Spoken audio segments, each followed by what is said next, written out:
We work with behavioral science and the method of nudging. So we have a digital nudging platform that is one of a kind, and we apply that to cities for nudging citizens towards more sustainable behaviors, such as taking the bike instead of the car, or using less fresh water, or using energy on the right time of the day. By using it in a digital form, we can personalize it to each individual, which makes it more efficient. 43% of our users saying that they have adopted a more sustainable behavior based on our platform.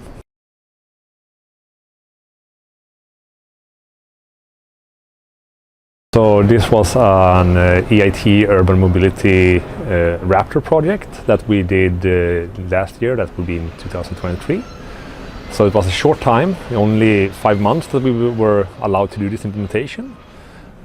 And the aim was to get more people in Helsingborg to bike. That was the overall scope, and our proposal to the city was to do that together with the schools.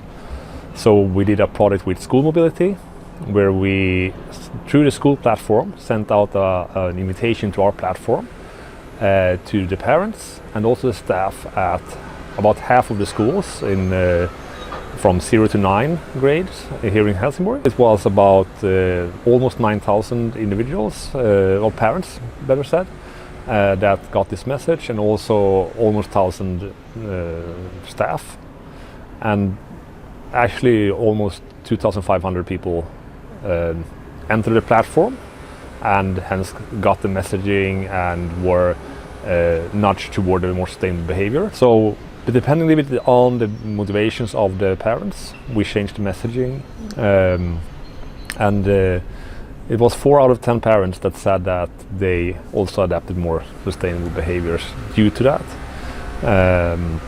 And then we were really happy that we got recognized by the European Mobility Week Action Award.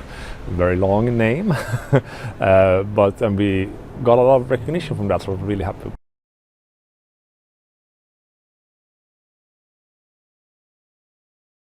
So I think that to get a good result when you're talking about switching a modal shift, we need to consider both having some infrastructure change. We need to do some regulation change, like traffic calming, etc.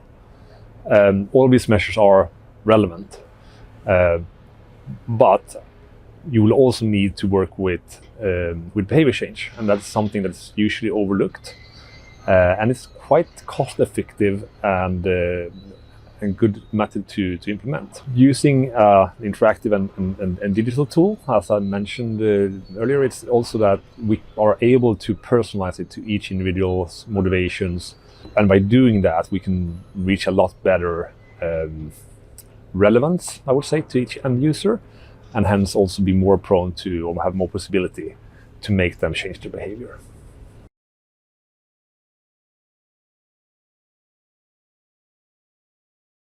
It's really important to be engaged and to have the right expectations.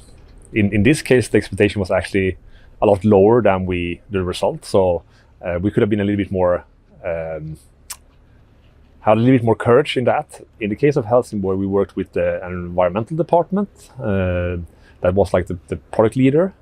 But we needed to integrate as well the school department and also the overall city department, so to say. And getting those to work together in Helsingborg was really smooth. And also given that we had a really short time to reach the end user, we needed to get the principals on board. We needed to get the school department on board. And one of the reasons there is that if you want to communicate with parents, for example, you can't send something from the school every day, because then they stop reading what the school sends. So it has to be good level of frequency. And we were happy that so many schools could get us into that. And what we would like to do in the future as well is to look into how can we work more with the actual kids, because kids have a lot of influence of their parents as well. So could we work with both these groups together? I think we could have a lot of opportunities to make more school children be more active in their mobility.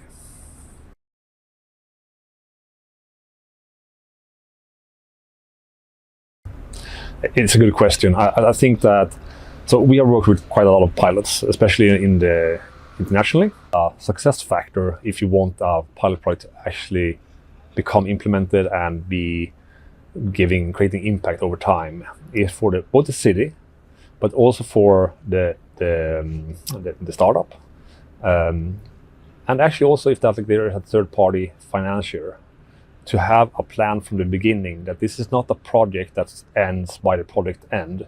It ends with a continuous implementation. So if you have that mindset and start with that even before, like pre-award of the pilot project, to have that discussions, I think you have a lot more opportunities to succeed and have an ongoing pilot afterwards. Especially when it comes to municipalities or cities where you have to work with procurement. So could you make that procurement even like in an early stage of the pilot, and then giving rather the KPIs from the beginning? So if we reach this and this KPI, we already have a procurement in place, and we'll just continue with the project. I think that would be a ideal way of doing it.